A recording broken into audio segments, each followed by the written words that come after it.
감사하신 아버지 하나님, 오늘 귀한 성찬식을 베풀어 주시고 저희가 예수 그리스도의 피로 한 가족이 되고 또 하나님의 백성이 된 것을 기억나게 하심을 감사합니다. 또 이것을 믿음으로 하나님 앞에 우리의 신앙으로 고백하게 하심을 감사합니다.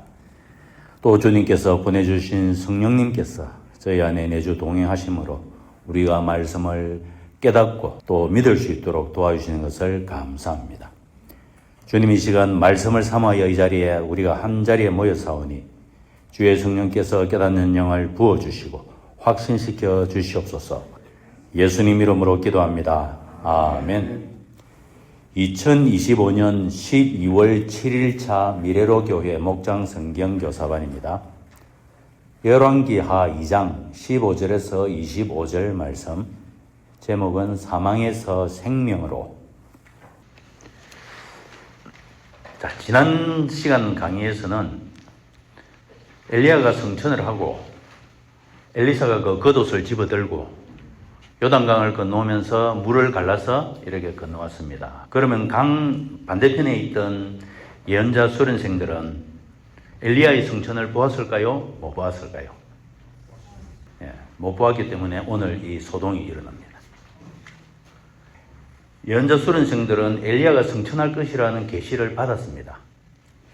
그런데 수련생들이 알고 있는 성천이라는 것은 영혼만 하늘로 가고 몸은 땅에 남는 것으로 생각을 했다고 합니다. 그래서 성천은 했지만 몸이 어딘가에 남아있을 것이다. 그래서 그 몸을 찾으러 다녔다, 이 내용이죠. 첫째 질문에 예언자 수련생들은 왜 엘리야를 찾으러 가야 한다고 고집했을까요? 그들은 엘리야의 성천은 목격하지 못했기 때문에 이런 일이 일어났습니다. 성천은 몸 전체가 함께 올라간 것인데 그걸 못 보았기 때문에 이런 일이 일어났습니다. 두 번째 질문에 보시면 엘리사가 내가 너희들에게 가지 말라고 하지 않더냐라고 말한 것은 그의 믿음에 대해 무엇을 보여주나? 엘리사는 그들과 함께 찾으러 가지 않았습니다. 여리고에 그냥 있었습니다. 사흘 동안 그들이 찾다가 돌아와가지고 못 찾았다고 했을 때 18절에 가지 말라고 하지 않더냐. 엘리사는 자기의 눈앞에서 엘리야의 성천을 목격했습니다.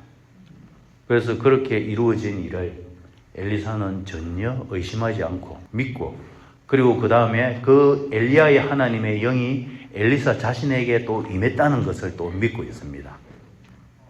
그래서 엘리사의 믿음은 하나님이 하신 사실 위에 엘리사는 자기의 믿음이 그 위에 서 있고, 반면에 예언자 수련생들은 보지 못했기 때문에 많은 의심을 하고 이렇게 방황하고 있다는 것을 알 수 있습니다.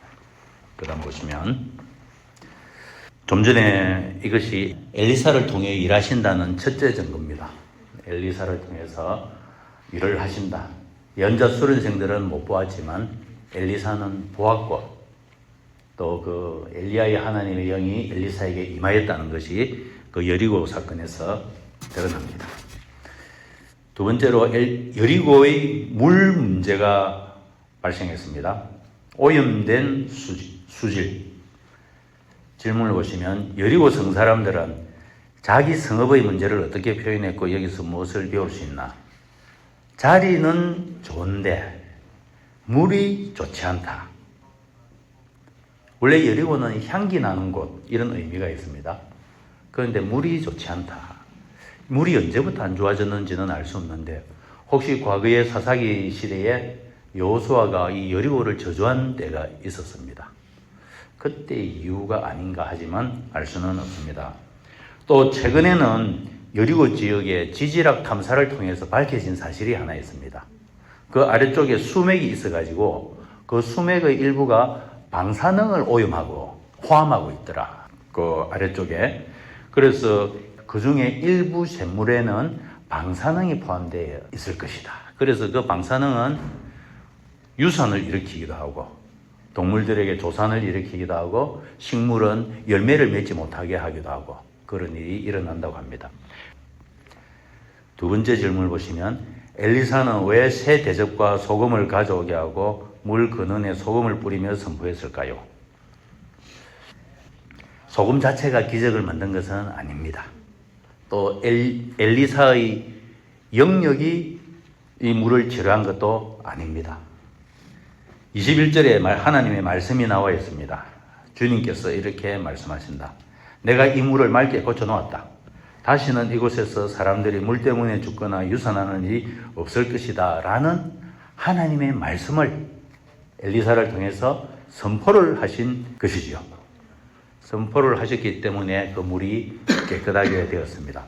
하나님의 말씀으로 깨끗하게 되었다. 이 말씀입니다.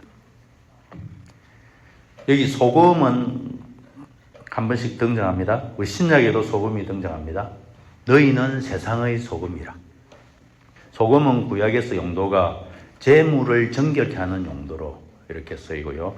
오늘 본문에서는 오염된 그 물을 거룩하게 깨끗하게 만드는 수단으로 쓰이고요. 예수님은 우리더러 너희는 세상의 소금이라. 그러니까 세상이 여리고 비슷하죠. 보기에는 좋은데 물이 안 좋습니다. 이런 곳에 그리스도인이 소금의 역할을 할 것이다. 그 말씀입니다. 22절의 끝에 보시면 오늘에 이르렀다. 여기 오늘은 열왕기서 저자가 기록하고 있는 그 오늘이죠. 시기적으로는 BC 500년대입니다. BC 500년대. 이 사건이 일어난 때는 BC 800년대죠. 그래서 BC 800년대에 엘리사 때에 이 사건이 일어나서 300년간 계속 이르렀고, 이 물 오늘날 있겠습니까? 없겠습니까? 있습니다. 하나님의 말씀 성취하셨기 때문에 오늘날에도 이 우물이 존재를 하고 있습니다. 여전히 물이 잘 나온다고 합니다. 그래서 오늘에 이르렀는데 그때는 300년 뒤이고, 그로부터 지금 거의 2500년이 지난 지금도 계속 성취가 되고 있습니다. 이 물이 맑아져서 오늘도 나오고 있습니다. 자, 그 다음 말씀 보시면 그래서 이 두 번째 여리고의 수질 정화 사건, 이것도 엘리사를 통해서 하나님께서 일하신다는 두 번째 증거입니다. 이제 세 번째 증거, 엘리사를 통해 일하신다는 세 번째 증거는 심판 사역을 하십니다. 첫째로 장소가 어디입니까? 데머리야, 아이들의 데머리야 꺼져라라는 조롱이 왜 단순한 장난이 아니라 심각한 죄였습니까? 자, 장소는 베델. 여로보암이 금송아지를 어디에 만들었습니까? 단과 베델. 이 베델은 국가적인 우상숭배 중심지입니다. 그래서 이 베델 성읍은 북이스라엘 중에서도 가장 타락한 곳, 가장 하나님을 경멸하고 조롱하고 모욕하는 곳이 베델입니다. 그래서 장소는 그렇고, 참 두 번째로 어린아이들이 뭐 하나 이렇게 말씀하시는데, 여기 성경에서 나오는 보통 어린아이다 이라면 보통 청년 이상을 말합니다. 그래서 오늘 본문에는 미숙한 젊은 청년들, 그것도 우상 숭배에 몰입되어 있는 분별력이 없는 미숙한 젊은 청년들, 좀 간단하게 이야기하자면 타락한 청년들, 이 청년들이 등장했고, 자, 그들이 말하는 바 대머리야 꺼져라, 대머리야 꺼져라가 단지 외모를 조금 놀린 것이 아닌가? 네, 그것이 아니었습니다. 지난 버전에는 보면 대머리야 올라가라, 대머리야 올라가라. 대머리는 엘리사를 말하는 거고, 올라가라는 것은 무엇일까요? 엘리야 성천. 엘리사, 너도 네 스승처럼 하늘로 사라져라. 하늘로 사라져라. 사라져버리라.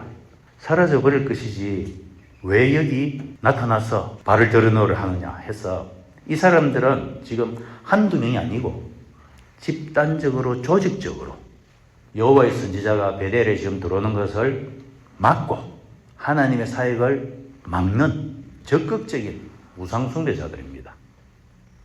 과거에 갈멜산에 있었던 일 기억나죠? 바알 선지자 400명은 죽임을 당했습니다.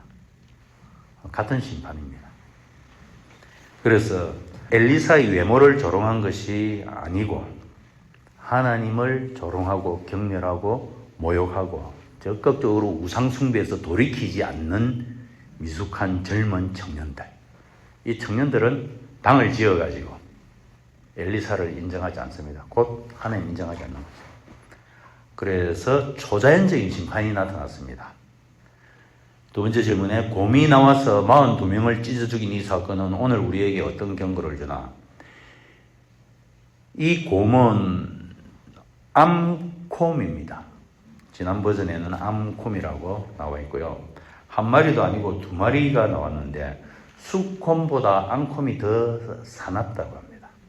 나와가지고 찢어 죽였는데 이것은 하나님을 모독하는 자를 율법에 근거해서 심판하는 공식 심판입니다.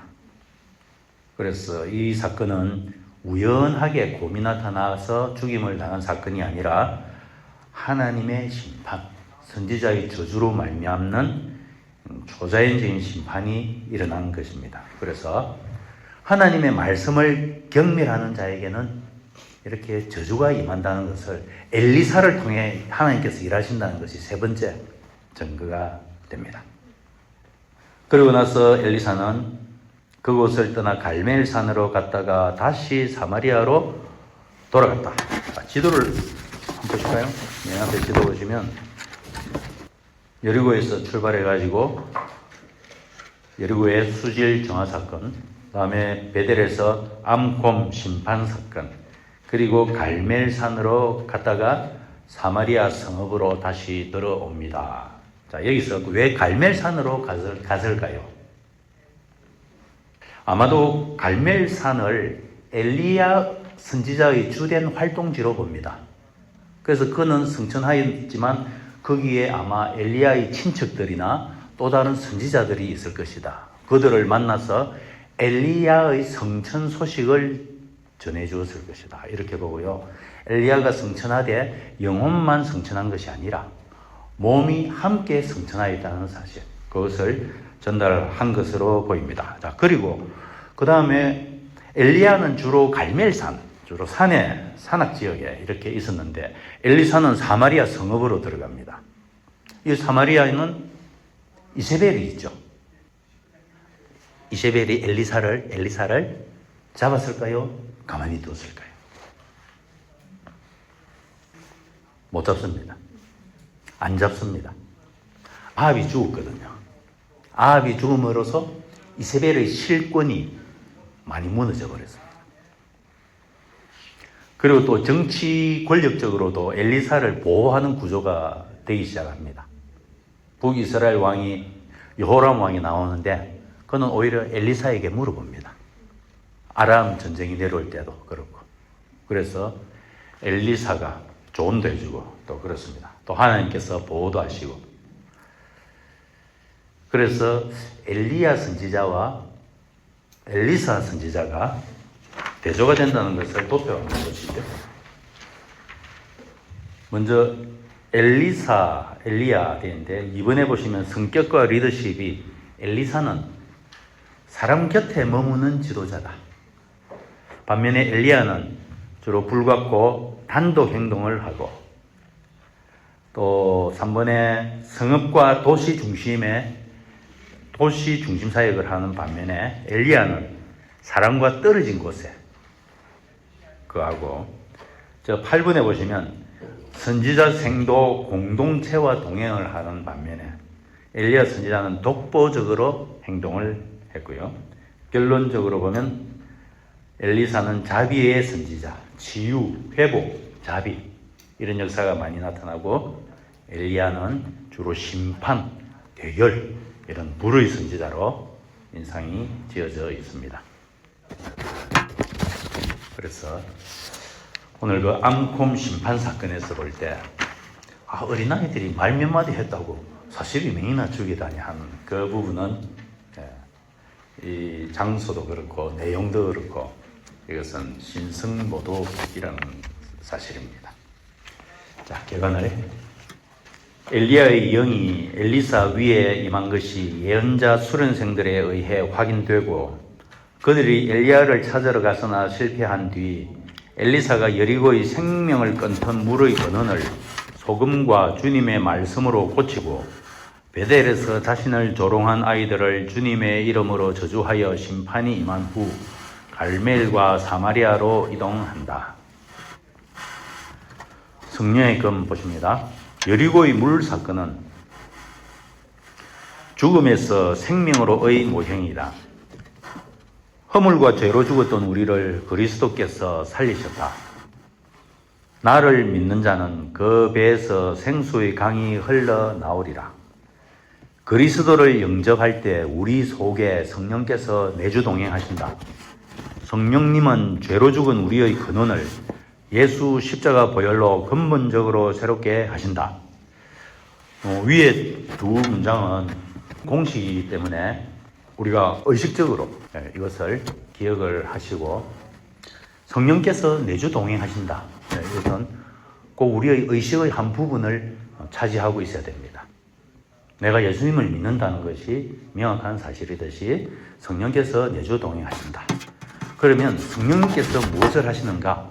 우리를 깨끗게 하시는데, 성령님은 예수 십자가 보배 피를 가지고 우리의 근원을 깨끗게 하신다. 이 말씀입니다.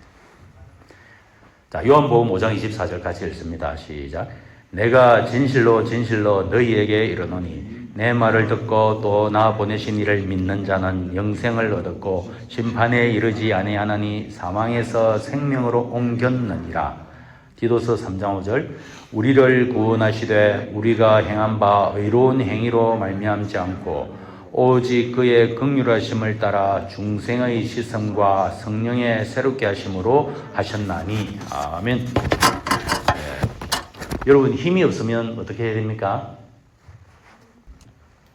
자, 우리가 영적으로 빈혈이면 어떻게 해야 되겠어요? 영적인 빈혈이. 성령 충만을 받아서 성령님께서 우리에게 예수 보혈로 수혈해 주십니다. 이 사실이 놀라워요. 성령님이 피 흘리지 않았습니다. 피는 예수님이 흘리셨습니다. 그 흘리신 피를 성령께서 우리에게 수혈을 해주신다. 헤모글로빈이 쫙 올라가 있죠. 힘이 안 나겠습니까? 네. 이렇게 헤모글로빈을 영적으로 수혈을 해주시는데, 예수님의 십자가 말씀으로도 해주시고 십자가 보혈 찬송으로도 해주십니다. 그래서 예수 십자가 보혈 찬양이 이 시대에 사라지고 다 자기 감동적인 이 CCM 찬양을 많이 하는데, 그 보혈 찬양은 찬송가에 너무나 많이 나와 있습니다. 그래서 성령님께서 우리를 어떻게 깨끗게 하시는가? 네. 예수님의 십자가 보배 피로 깨끗게 하시고 힘주시고 수혈을 해주십니다. 자, 기도문 같이 읽어보겠습니다. 시작. 주여, 이미 내 안에 내주하시고 동행하시는 성령께서 오늘도 나를 성령 충만케 하사 내 속에 숨어있는 죽음의 흔적들을 예수 보혈로 씻어주시고 내가 이미 사망에서 생명으로 옮겨진 자임을 확신하고 삶 속에서 누리게 하옵소서. 아멘. 아담스 바이블 시작. 엘리사는 물의 근원이 있는 곳으로 가서 소금을 그곳에 뿌리며 말하였다. 주님께서 이렇게 말씀하신다.